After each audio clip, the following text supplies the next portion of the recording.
नमस्कार, good morning India में आपका स्वागत है। मैं हूं अदिति राजपूत।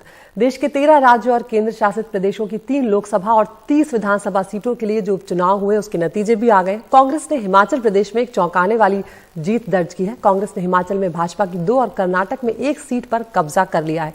माना यह जा रहा है कि भाजपा की जो अंदरूनी कलह थी और गलत अनुमान था, उसके कारण कांग्रेस को मंडी लोकसभा सीट पर भी जीत हासिल हुई। लेकिन उत्तर पूर्व में बीजेपी को जबरदस्त फायदा दिखा है। मध्य प्रदेश में बीजेपी ने 4 में से 3 सीटों पर जीत हासिल की है। हिमाचल प्रदेश के सर्द होते मौसम को उपचुनावों के नतीजों ने गरमा दिया है। राज्य में सत्तारूढ़ बीजेपी चारों उपचुनाव हार गई है। फतेहपुर, अर्की और जुब्बल कोटखाई विधानसभा उपचुनाव तो बीजेपी हारी ही, पूरा जोर लगाने के बावजूद मंडी लोकसभा सीट भी हार गई। कांग्रेस नेता और पूर्व मुख्यमंत्री वीरभद्र सिंह की इस परंपरागत सीट से उनकी पत्नी प्रतिभा सिंह ने जीत हासिल की। आगे बड़ी लड़ाई है। जो पिछले कांग्रेस की सरकार ने काम किया है उसी के आधार पर लोगों ने वोट दिया। जहां तक विपक्ष की बात है, आज आप देख रहे हैं नरेंद्र मोदी जी ने बहुत से आश्वासन पिछले चुनाव में दिए थे हमारे नौजवान युवाओं को कि मैं 2 करोड़ बच्चों को 1 साल में जॉब दूंगा। तो 7 साल हो चुके, कोई ऐसा जॉब की उपलब्धि उनको नहीं हुई है। और उसी तरह से जो महंगाई दिन प्रतिदिन बढ़ रही थी, इसका रोष भी लोगों में था और लोगों ने इन सब बातों को ध्यान में रखते हुए अपना जनादेश दिया।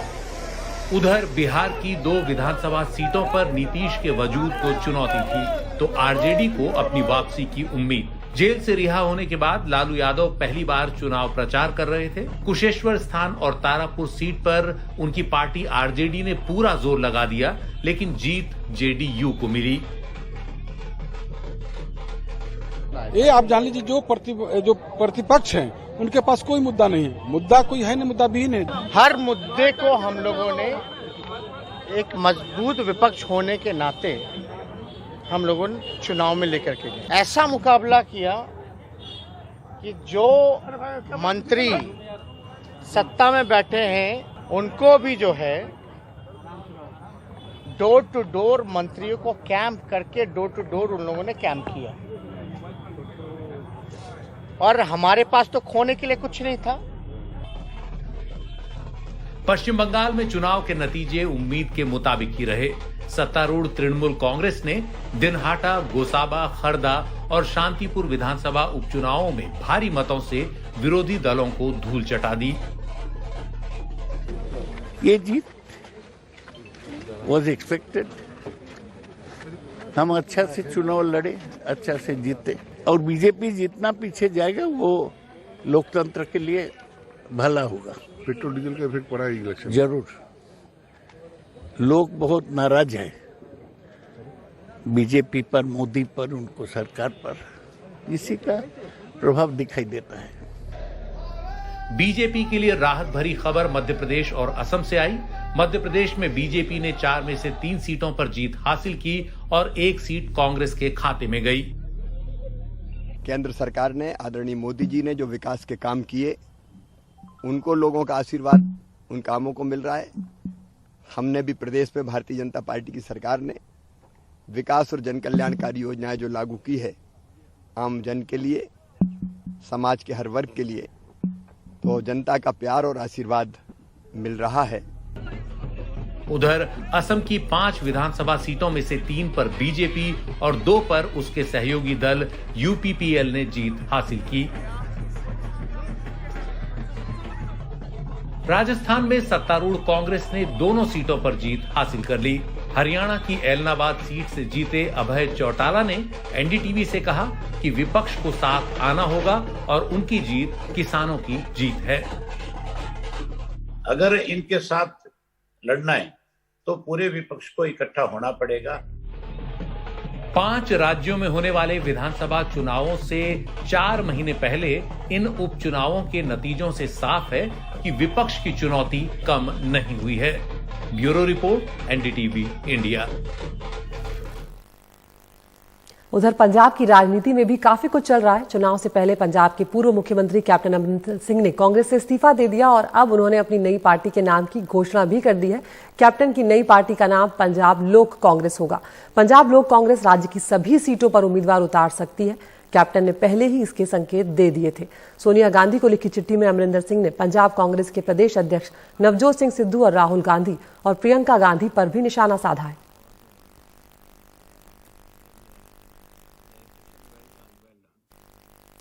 दिवाली की वजह से बाजारों में रौनक है, सड़कों पर गाड़ियों का रेला है, लोग घर सजा रहे हैं। लेकिन लाखों परिवार ऐसे भी हैं जो इस साल दिवाली नहीं मना रहे, जिनके घर सूने हैं। इस साल कोरोना उनके परिवारों में तबाही मचा गया, उनके अपनों को छीन ले गया। हमारे सहयोगी सौरभ शुक्ला बता रहे हैं कि कैसी बीत रही है उनकी दिवाली।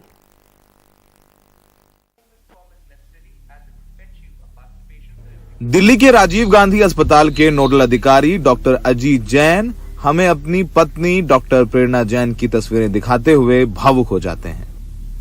अब तक लगभग 5000 से ज्यादा कोरोना के मरीजों का सफल इलाज कर चुके डॉक्टर जैन कोरोना की दूसरी लहर में अपनी पत्नी को नहीं बचा सके। उनकी पत्नी भी दिल्ली के मोहल्ला क्लिनिक में डॉक्टर थीं और मरीजों का इलाज करते करते गुजर गईं। बिल्कुल खत्म हो गया। जैसे जब तक वो थी तो 6 महीने भी कुछ नहीं लगता था। 6 महीने क्या, मैं 6 साल भी ऐसे काम कर सकता था। And I am going to be in hospital only. 48 साल की शशि के आंसू थमने का नाम नहीं ले रहे। उनके पति मनोज कुमार पूर्वी दिल्ली नगर निगम में सफाई कर्मचारी थे। कोरोना की दूसरी लहर में मनोज की मौत हो गई। अब तक न केजरीवाल सरकार द्वारा वायदे के मुताबिक मुआवजा मिला है और न कोई मदद। शशि कहती हैं न घर में रौनक है और न दिवाली मनाने के लिए जरूरी सामान लाने के पैसे। पति के इलाज में गहने भी बिक गए। सब कुछ मैं कैसे मैनेज करूं, हो ही नहीं पाता। दिवाली सोनी सोनी लग रही है। बहुत सोनी। मेरा बेबी गिरवी रखा हुआ है, वो छुटा नहीं है। आपको अपने घर के आसपास ऐसे बहुत से परिवार मिल जाएंगे जिनके घरों में अंधेरा है, क्योंकि कोरोना ने उनके घर में कोई दीपक जलाने वाला ही नहीं छोड़ा। देश के बाजारों में जबरदस्त भीड़ है, सड़कें जाम हैं। दिवाली का त्योहार है, लोग एहतियात नहीं बरत रहे। जरा शशि जी के दिल से पूछिए, अजीत जी के दिल से पूछिए, जिन्होंने कोरोना में अपनों को खोया है। उसका गम इन्हें पता है। कोरोना भी गया नहीं है, एहतियात बरतें, मास्क लगाएं, देह से दूरी का पालन करें, क्योंकि जब कोरोना की लहर आएगी तो हमें पता है कि सरकार के दावे कैसे नकली साबित होते हैं। इसीलिए एहतियात जरूर बरतें। सहयोगी प्रेम सिंह के साथ सौरभ शुक्ला, एनडीटीवी इंडिया। बस एक अफसर ने देश भर की 2.5 लाख महिलाओं को आत्मनिर्भर बना डाला। डेवलपमेंट ऑल्टरनेटिव्स के साक्षरता कार्यक्रम तारा अक्षर ने बहुत सारी महिलाओं को जीविका और वित्त से जुड़े कौशल सिखाए हैं, जिनसे उन्हें गुजारा करने में मदद मिल रही है, समाज में सम्मान और गरिमा मिल रही है और साथ ही वो अपने परिवारों का ख्याल रखने में भी सक्षम हुई है। ये ओरछा की कहानी है, देखिए ये खास रिपोर्ट। नमस्कार, रेडियो बुंदेलखंड 90.4 सुनने वाले सभी श्रोताओं का बहुत बहुत स्वागत करते हैं। दोस्तों, ओरछा का रेडियो बुंदेलखंड मध्य प्रदेश का पहला कम्युनिटी रेडियो है। डेवलपमेंट ऑल्टरनेटिव्स की मदद से चल रहा ये रेडियो इलाके के लोगों के लिए एक प्लेटफॉर्म है, जिससे उन्हें बड़े पैमाने पर सूचनाएं मिलती हैं। वो अपनी जरूरतें समझते हैं, सजग होते हैं, अपनी चिंता जताते हैं, उनकी बात सुनी जाती है और वो आपस में अपनी ही भाषा में अपने विचार साझा करते हैं। कल लगत है ना कि अगर एक महिला शिक्षित हुई है तो वह 2 परिवारों को शिक्षित बना उठेगी। तो इसे ई कार्यक्रम में आप सब जने जरूर जुड़ियो। ओरछा में डेवलपमेंट ऑल्टरनेटिव्स के ताराग्राम द्वारा चलाया जा रहा रेडियो बुंदेलखंड बस एक मॉडल है। 60,000 से ज्यादा महिलाएं तारा अक्षर के जरिए साक्षर हो चुकी हैं। ये उनका कंप्यूटर आधारित कामकाजी शैक्षणिक कार्यक्रम है। एक बार साक्षर हो जाने के बाद इन महिलाओं को स्थानीय संसाधनों और अपने कौशल का इस्तेमाल करना सिखाया जाता है, जिससे वे आर्थिक अवसर और आजीविका हासिल कर सकें। बुंदेलखंड की सबसे बड़ी समस्या जो है वो है रोजगार। बेरोजगारी आज के दिन में बुंदेलखंड में बहुत ज्यादा है और उसका कारण है कि शिक्षा की कमी पहली, और दूसरी है कि महिलाएं खास करके जो हैं वो यहाँ पर पे काफी पिछड़ी हुई हैं। उनके साथ जिस तरह के प्रॉब्लम्स आती हैं उनके साथ हम किस तरह से डील करें। इस पिछले 40 साल में जो डेवलपमेंट ऑल्टरनेटिव्स इस पूरे बुंदेलखंड क्षेत्र में जो काम कर रहा है, उनका मेन हमारा जो मुद्दा रहा है कि किस तरह से हम महिलाओं को सशक्तिकरण प्रदान करें। ताराग्राम ओरछा के जरिए 20,000 से ज्यादा लोगों को गुजारे के अवसर मिल चुके हैं। इनमें पार्वती देवी एक हैं।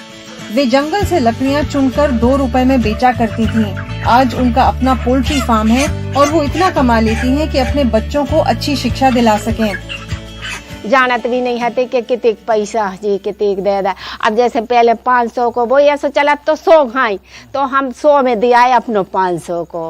अब जानते ही नहीं हते कि जो 100 को है कि 500 को है। टीकमगढ़ जिले की पार्वती देवी और उन जैसी अन्य महिलाएं अब अपना नाम लिखना और दस्तखत करना सीख गई हैं। ये आत्मनिर्भरता, स्वाधीनता और गरिमा की दिशा में बहुत बड़े कदम हैं और इनसे ग्रामीण भारत की महिलाओं की विराट क्षमता उभर कर सामने आ रही है। नमस्कार, गुड मॉर्निंग इंडिया के इस खास शो में आपका बहुत बहुत स्वागत है। मैं हूं आपके साथ जया कौशिक। सबसे पहले बात करते हैं चुनावी नतीजों की। देश के 13 राज्यों और केंद्र शासित प्रदेश की 3 लोकसभा और 30 विधानसभा सीटों के लिए जो उपचुनाव हुए थे उसके नतीजे आ गए। कांग्रेस ने हिमाचल प्रदेश में एक चौंकाने वाली जीत दर्ज की है। कांग्रेस ने हिमाचल में बीजेपी की 2 और कर्नाटक में 1 सीट पर कब्जा कर लिया है और ये माना जा रहा है कि बीजेपी की अंदरूनी कलह और गलत अनुमान के कारण कांग्रेस को मंडी लोकसभा सीट पर भी जीत मिली है। लेकिन उत्तर पूर्व में बीजेपी को फायदा दिखा। मध्य प्रदेश में बीजेपी ने 4 में से 3 सीटों पर जीत हासिल की।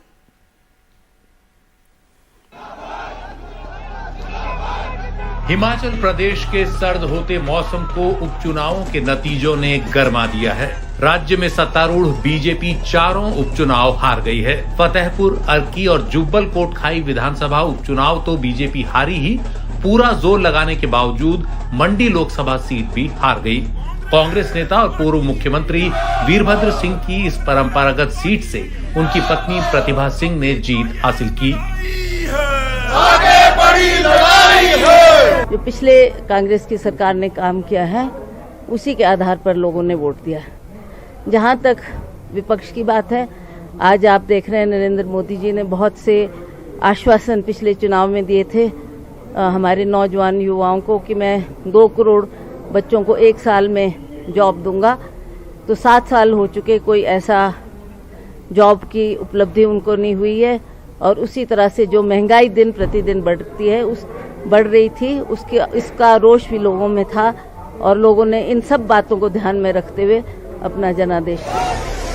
उधर बिहार की 2 विधानसभा सीटों पर नीतीश के वजूद को चुनौती थी तो आरजेडी को अपनी वापसी की उम्मीद। जेल से रिहा होने के बाद लालू यादव पहली बार चुनाव प्रचार कर रहे थे। कुशेश्वर स्थान और तारापुर सीट पर उनकी पार्टी आरजेडी ने पूरा जोर लगा दिया, लेकिन जीत जेडीयू को मिली। ये आप जान लीजिए, जो प्रतिपक्ष हैं उनके पास कोई मुद्दा नहीं है। मुद्दा कोई है नहीं, मुद्दा भी नहीं। हर मुद्दे को हम लोगों ने एक मजबूत विपक्ष होने के नाते हम लोगों ने चुनाव में लेकर के गए। ऐसा मुकाबला किया कि जो मंत्री सत्ता में बैठे हैं उनको भी जो है डोर टू डोर मंत्रियों को कैंप करके डोर टू डोर उन लोगों ने कैंप किया। और हमारे पास तो खोने के लिए कुछ नहीं था। पश्चिम बंगाल में चुनाव के नतीजे उम्मीद के मुताबिक ही रहे। सत्तारूढ़ तृणमूल कांग्रेस ने दिनहाटा, गोसाबा, खरदा और शांतिपुर विधानसभा उपचुनावों में भारी मतों से विरोधी दलों को धूल चटा दी। ये जीत वॉज एक्सपेक्टेड। हम अच्छा से चुनाव लड़े, अच्छा से जीते और बीजेपी जितना पीछे जाएगा वो लोकतंत्र के लिए भला होगा। पेट्रोल डीजल का इफेक्ट पड़ा है इलेक्शन जरूर। लोग बहुत नाराज हैं बीजेपी पर, मोदी पर, उनको सरकार पर। इसी का प्रभाव दिखाई देता है। बीजेपी के लिए राहत भरी खबर मध्य प्रदेश और असम से आई। मध्य प्रदेश में बीजेपी ने 4 में से 3 सीटों पर जीत हासिल की और 1 सीट कांग्रेस के खाते में गई। केंद्र सरकार ने, आदरणीय मोदी जी ने जो विकास के काम किए, उनको लोगों का आशीर्वाद उन कामों को मिल रहा है। हमने भी प्रदेश में भारतीय जनता पार्टी की सरकार ने विकास और जन कल्याणकारी योजनाएं जो लागू की है आम जन के लिए, समाज के हर वर्ग के लिए, तो जनता का प्यार और आशीर्वाद मिल रहा है। उधर असम की 5 विधानसभा सीटों में से 3 पर बीजेपी और 2 पर उसके सहयोगी दल यूपीपीएल ने जीत हासिल की। राजस्थान में सत्तारूढ़ कांग्रेस ने दोनों सीटों पर जीत हासिल कर ली। हरियाणा की ऐलनाबाद सीट से जीते अभय चौटाला ने एनडीटीवी से कहा कि विपक्ष को साथ आना होगा और उनकी जीत किसानों की जीत है। अगर इनके साथ लड़ना है तो पूरे विपक्ष को इकट्ठा होना पड़ेगा। 5 राज्यों में होने वाले विधानसभा चुनावों से 4 महीने पहले इन उपचुनावों के नतीजों से साफ है कि विपक्ष की चुनौती कम नहीं हुई है। Bureau report, NDTV India. Punjab के पूर्व मुख्यमंत्री कैप्टन अमरिंदर सिंह ने कांग्रेस से इस्तीफा दे दिया है। सोनिया गांधी को पत्र लिखकर कैप्टन ने अपना इस्तीफा दिया और इसके साथ ही उन्होंने अपनी नई पार्टी के नाम की घोषणा भी कर दी है। कैप्टन अमरिंदर सिंह की नई पार्टी का नाम पंजाब लोक कांग्रेस होगा। पंजाब लोक कांग्रेस राज्य की सभी सीटों पर उम्मीदवार अपना उतार सकती है। कैप्टन ने पहले ही इसके संकेत दिए थे। सोनिया गांधी को लिखी चिट्ठी में अमरिंदर सिंह ने पंजाब कांग्रेस के प्रदेश अध्यक्ष नवजोत सिंह सिद्धू और राहुल और प्रियंका गांधी पर भी निशाना साधा। और दीपावली की बात करते हैं। अयोध्या में आज छोटी दिवाली के मौके पर राम की पैड़ी पर 9 लाख दिए जलाए जाएंगे। यहां दीपोत्सव की तैयारियां करीब करीब पूरी हो चुकी है। यहां रामायण पर आधारित झांकियां भी निकलेंगी। हेलीकॉप्टर से राम, सीता और लक्ष्मण सरयू किनारे उतरेंगे और लेजर शो में राम कथा दिखाई जाएगी। देखते हैं कमाल खान की रिपोर्ट।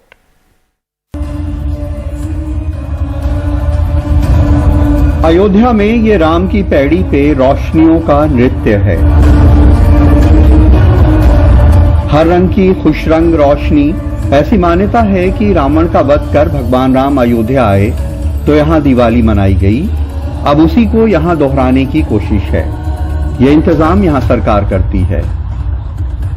हम लोग इंतजार करते हैं कि कब ये महान पर्व आए और हम लोग ये लेजर लाइट और ये छटा बिखेरती हुई रोशनी को देखें। जिस तरीके से आसमान की 7 रंग बिखेरते हैं उसी प्रकार से उससे भी ज्यादा खूबसूरत छटा बिखरती है ये नदी के किनारे, मां सरयू नदी के किनारे। राम की पैड़ी पे दियों की कतारें सज गई हैं। दियों की सजावट को अलग अलग शक्ल दी जा रही है। कहीं चौकोर, कहीं गोल, कहीं रंग बिरंगी अल्पनाओं के साथ तो कहीं कोई और शक्ल। हजारों वॉलंटियर्स इस काम में लगे हुए हैं। सारे दिए एक साथ जलाकर इस बार भी एक नया वर्ल्ड रिकॉर्ड बनाया जाएगा। पिछली बार जो हमारा वो लक्ष्य करीब 5.5 लाख दिए का दीपोत्सव मनाया गया था, जो कि विश्व रिकॉर्ड था, Guinness book of world record था। और इस बार उससे भी बेहतर तैयारी है अपनी। इस बार 7.5 लाख दियों का लक्ष्य है, 7,51,000 का। इस मौके पे रंग बिरंगी झांकियां निकाली जाती हैं।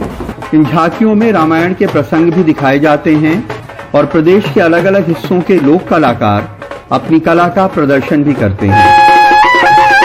झांकियां की तैयारी भी तकरीबन पूरी है। जो इसके बनावट में दिव्यता है वो लगातार अपग्रेड हो रही है। धीरे धीरे हम लोग उसमें बदलाव करते हैं उनको।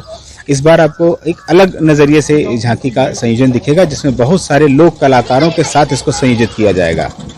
लगभग आप इसमें हजारों की संख्या में लोग शामिल हैं, कलाकार सहित।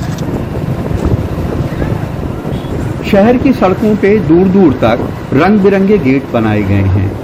जहां तक नजर जाए रंग बिरंगे गेट ही गेट नजर आते हैं। राम दरबार की झांकियों वाले झंडे भी सड़कों पे सज गए हैं। पूरा प्रशासन इस मौके को यादगार बनाने में लगा है। राम सीता के रूप का अवतरण होगा यहाँ पे अयोध्या में। वहाँ पे कार्यक्रम होगा, फिर कल्चरल कार्यक्रम होंगे हमारे राम कथा पार्क में। उसके बाद राम की पैड़ी में पूरा कार्यक्रम होगा और वहाँ दीपोत्सव का जो मेन कार्यक्रम है दीपक को प्रज्वलित करने का, वो 9 लाख दीपक राम की पैड़ी घाट पे जलाए जाएंगे। अयोध्या में सिर्फ दीपोत्सव नहीं है, बल्कि राम मंदिर बनने के बाद बढ़ने वाले धार्मिक पर्यटन के लिहाज से बड़े पैमाने पे योजनाएं बनाई जा रही हैं। अयोध्या में प्रमोद श्रीवास्तव और कैमरामैन राजेश गुप्ता के साथ कमाल खान, एनडीटीवी इंडिया। नमस्कार, बात करते हैं यहाँ पर खाद की कमी की। डीएपी खाद की कमी से देश के कई इलाकों के किसान जूझ रहे हैं। हालांकि उर्वरक मंत्री लगातार ये कह रहे हैं कि इसकी कोई कमी नहीं है, लेकिन इसके बावजूद कई जगहों से शिकायत आ रही है कि किसान डीएपी खाद के लिए घंटों घंटों लाइनों में खड़े रहते हैं। देखते हैं हमारे सहयोगी रविश रंजन शुक्ला की ये रिपोर्ट। ये मंगलवार को झांसी के मऊरानीपुर की तस्वीर है। डीएपी खाद लेने के लिए किसान सुबह से ही सहकारी समिति के बाहर लाइन में लग जाते हैं। इंतजार घंटों करना है, लिहाजा लंबी कतार में किसान एक तरफ बैठे हैं और महिलाएं दूसरी तरफ। बीते 15 दिन से ऐसे ही हालात हैं।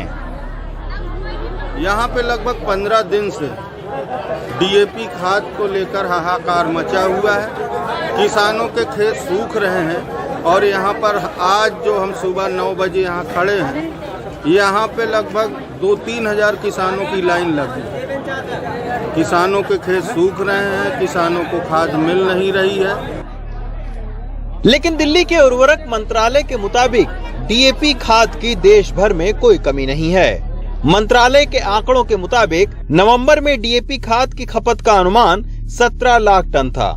उसके मुकाबले उत्पादन 18 लाख टन हुआ। वहीं एनपीके खाद की अनुमानित डिमांड 15 लाख टन थी, जबकि उत्पादन 30 लाख टन हुआ।